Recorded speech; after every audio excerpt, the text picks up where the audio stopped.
I got so much motherfucking design on right now. Break it down, bring it back, make it clap. I got 3 old thoughts, new block, where that thing. Bitches on my line, and you know they come strapped. Hold up, what it not, 45, scope it cash like whoa. How you fucking with these hoes up? Assalamualaikum warahmatullahi wabarakatuh. Izin memperkenalkan diri, nama saya Cindy Putri Lestari dengan NPM 22411013 dari Prodi Manajemen 22A. Pada kesempatan kali ini saya akan menyampaikan sebuah materi dengan tema rumus dan perhitungan rasio keuangan. Rasio keuangan adalah alat analisis yang digunakan untuk mengukur dan mengevaluasi kinerja keuangan suatu perusahaan.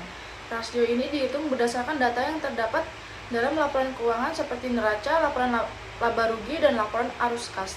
Rasio keuangan memberikan informasi yang penting mengenai aspek-aspek tertentu dari keuangan perusahaan seperti profitabilitas, likuiditas, efisiensi, dan solvabilitas. Dalam dunia keuangan, rasio keuangan menjadi alat yang penting untuk mengevaluasi kinerja dan kesehatan keuangan perusahaan. Rasio keuangan ini dihitung berdasarkan data dan komponen yang terdapat dalam laporan keuangan perusahaan. Dengan menggunakan rasio keuangan, kita dapat menilai kinerja perusahaan secara internal, membandingkan kinerja perusahaan antara periode waktu tertentu, serta melakukan perbandingan dengan perusahaan lain di industri yang sama. Rumus-rumus rasio keuangan. Jenis rasio keuangan yang telah disebutkan di atas memiliki rumus perhitungan sebagai berikut. Yang pertama, rumus rasio likuiditas. Yang kedua, rumus rasio aktivitas. Yang ketiga, rumus rasio solvabilitas. Dan yang keempat, rumus rasio profitabilitas. Yang pertama, rumus rasio likuiditas. Rumus rasio likuiditas berbeda-beda sesuai dengan jenisnya. Ini rumusnya. Current ratio atau rasio lancar sama dengan aset lancar dibagi kewajiban lancar dikali 100%. Quick ratio, rasio cepat, sama dengan kas ditambah piutang ditambah efek dibagi utang lancar dikali 100%. Cash ratio, cash ditambah efek dibagi utang lancar milik perusahaan dikali 100%. Semakin mendekati 100% presentasinya, itu berarti likuiditas perusahaan punya nilai yang bagus dan aman terhadap utang lancar.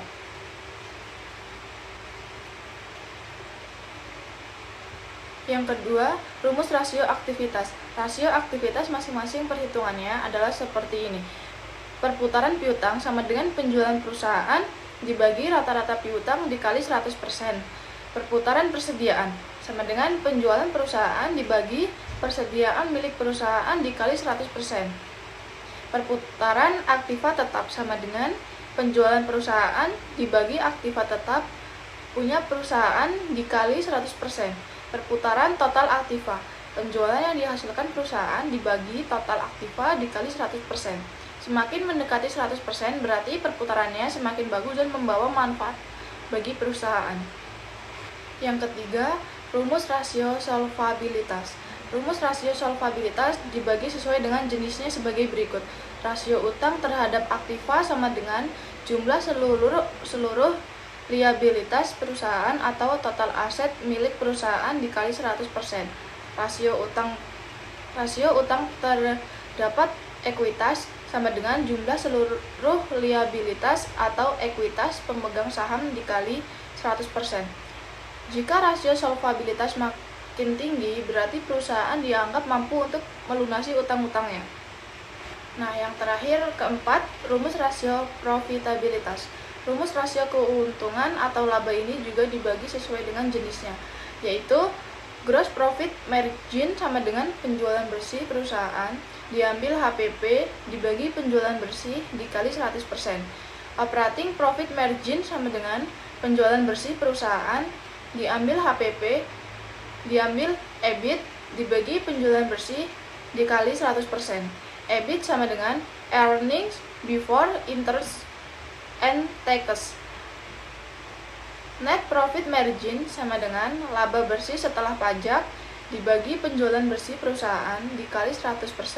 Return on investment ROI sama dengan laba bersih setelah pajak atau total aset perusahaan dikali 100%.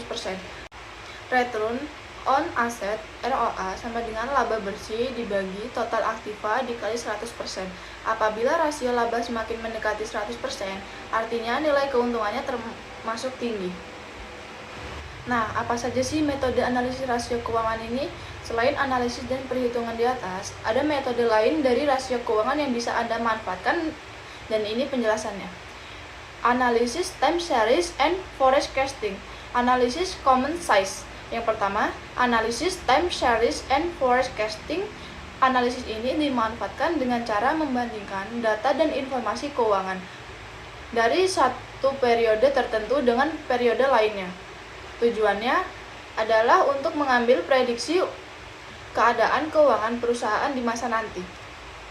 Analisis ini digunakan dengan ikut memperhitungkan hal-hal lain di luar perusahaan seperti peraturan pemerintah, akuisisi perusahaan, perubahan pemanfaatan teknologi, dan perubahan kompetitor.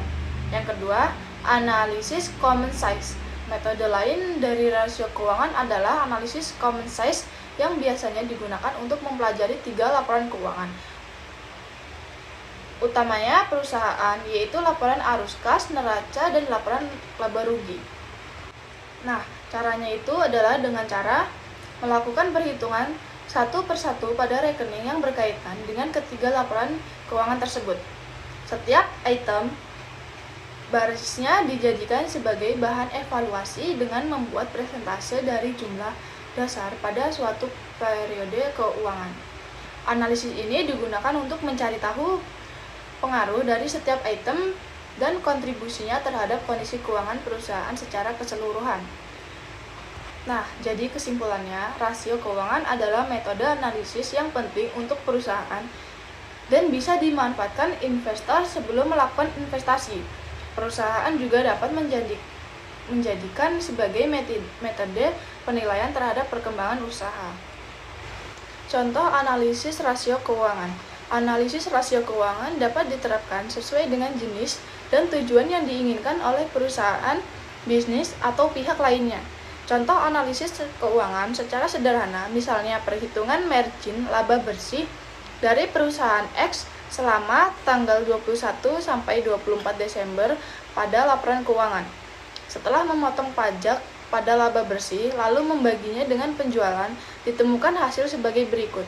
21 Desember 32,97%, 22 Desember 29,55%, 23 Desember 26,97%, 24 Desember 19,10%.